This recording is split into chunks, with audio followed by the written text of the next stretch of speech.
Hey everyone, I wanted to talk today about incorporating a very special member into your big day. I'm talking about your furry friends who, at least in my house, are part of the family. So if you want to incorporate your pets, usually dogs, but if you have other furry family members too, they are welcome on a case by case basis to be involved in different elements of your day.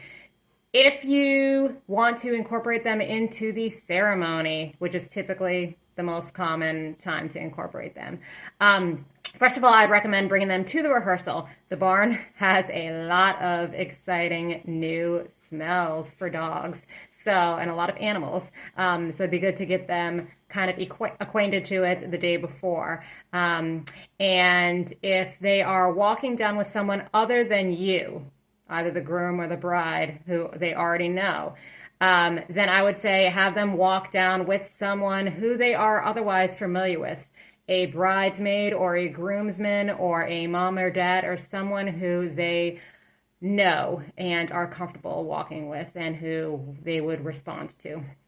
If they are not walking with someone in particular, but are kind of a little older and maybe calmer to be able to walk down if just by called, then have at least someone taking care of them when the ceremony is not going on. So that includes giving them food and water, picking up their waste. Dogs need to be on a leash at all times if they're out on the property. Otherwise, they're welcome to be in the cabin or in the pine room, again, on a case by case basis. Just try to keep them off the furniture. It's best if no one's in the room that they're crated so they can stay in the cabin or in the pine room. I love dogs, and I'm usually just working in the office adjacent to the pine room. So as long as they're friendly and not going to be too loud or scary, then I'm happy to kind of hang out with them while the at least the cocktail hour is going on.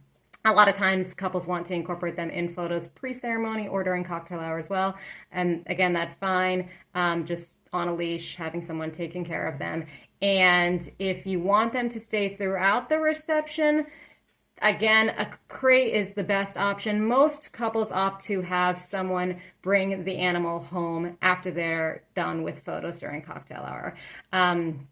And there's a lot of different kind of pet care options out there. I'm thinking the most recent one we had was Fairy Tale Pet Care. They actually go and pick up the animal from the house. They walk it. They give them treats. They even coordinate the animal walking down the aisle and bring like little squeaky toys and things for them to direct their attention for good photos. So that's a really, really cool option. The terrace upstairs, I wanted to mention, also locks. The stairway has a gate that can lock. So if you wanted the dog to kind of walk around outside too, that's fine. Again, just not allowed to waste out on the terrace, but out on the grounds, and make sure someone's picking them up. So again, you're welcome to incorporate your furry friend.